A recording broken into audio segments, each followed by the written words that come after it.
बिहार के करोड़ों ग्रामीण और लाखों पंचायत प्रतिनिधियों के लिए एक बड़ी खबर सामने आई है।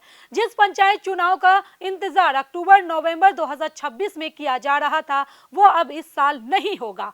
राज्य सरकार ने पंचायत चुनाव लगभग एक साल के लिए टालने का फैसला किया है। अब संभावना है कि चुनाव अगले साल जुलाई-अगस्त 2027 में कराए जाएंगे। आखिर चुनाव क्यों टले, परिसीमन क्या है, पिछड़ा वर्ग आयोग की भूमिका क्या होगी, मौजूदा मुखिया और सरपंच का क्या होगा और इसका गांव पर क्या असर पड़ेगा, आइए जानते हैं। आदाब, नमस्कार, आप देख रहे हैं मंथन टुडे। मैं हूं आपके साथ उस्मा। बिहार सरकार ने त्रिस्तरीय पंचायती राज संस्थाओं यानी कि ग्राम पंचायत, पंचायत समिति और जिला परिषद का नए सिरे से परिसीमन कराने का निर्णय लिया है। सबसे अहम बात यह है कि यह परिसीमन 2011 की जनगणना के आधार पर किया जाएगा। जानकारी के मुताबिक पिछले करीब 36 वर्षों से पंचायतों का व्यापक परिसीमन नहीं हुआ है। इसी वजह से कई पंचायतों में आबादी और प्रतिनिधित्व का संतुलन बिगड़ चुका है। सरकार का कहना है कि नए परिसीमन से आबादी के अनुपात में प्रतिनिधित्व सुनिश्चित होगा और पंचायतों की भौगोलिक एवं सामाजिक संरचना अधिक संतुलित बनेगी।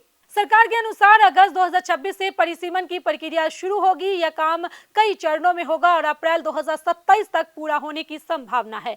इस दौरान पंचायतों, वार्डों और पंचायत समितियों की सीमाओं का पुनर्निर्धारण किया जाएगा। इसके बाद चुनाव की तैयारियां शुरू होगी। बल्कि एक और महत्वपूर्ण प्रक्रिया पूरी करनी होगी। परिसीमन के बाद पिछड़े वर्गों के आरक्षण को लेकर एक डेडिकेटेड कमीशन बनाया जाएगा। यह आयोग नए परिसीमन के आधार पर पंचायतों में पिछड़े वर्गों की भागीदारी का अध्ययन करेगा और लगभग 2 से 3 महीने में अपनी रिपोर्ट सरकार को सौंपेगा। रिपोर्ट मिलने के बाद ही आरक्षण की अंतिम अधिसूचना जारी होगी और फिर चुनाव कार्यक्रम घोषित किया जाएगा। यही वजह है कि पूरा शेड्यूल अगले साल तक खिसक गया है। अब सबसे बड़ा सवाल यह है कि जब चुनाव नहीं होंगे तो पंचायतों का कामकाज कौन संभालेगा। जानकारी के मुताबिक वर्तमान मुखिया, सरपंच, वार्ड सदस्य, पंचायत समिति सदस्य और जिला परिषद सदस्य अगले करीब 9 से 10 महीने तक अपने दायित्व निभा सकते हैं ताकि विकास कार्य बाधित ना हो। इससे पहले 2021 में भी कोरोना महामारी के कारण पंचायत चुनाव समय पर नहीं हो पाए थे।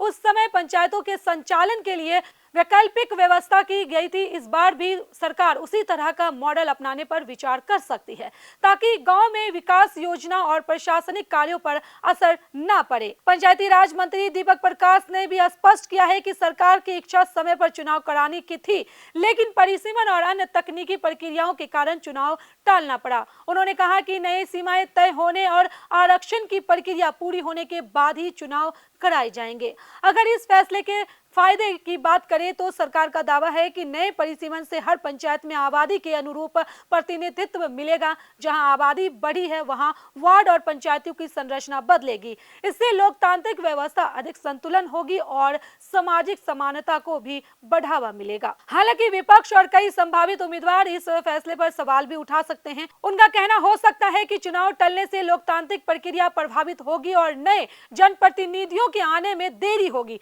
वहीं सरकार का पक्ष है कि जल्दबाजी में चुनाव कराने के बजाय सही परिसीमन और आरक्षण व्यवस्था के साथ चुनाव कराना अधिक उचित होगा। कुल मिलाकर बिहार पंचायत चुनाव अब 2026 के अक्टूबर-नवंबर में नहीं होंगे। पहले अगस्त 2026 से अप्रैल 2027 तक परिसीमन होगा। उसके बाद पिछड़ा वर्ग आयोग अपनी रिपोर्ट देगा और फिर जुलाई-अगस्त 2027 में चुनाव कराए जाने की संभावना है।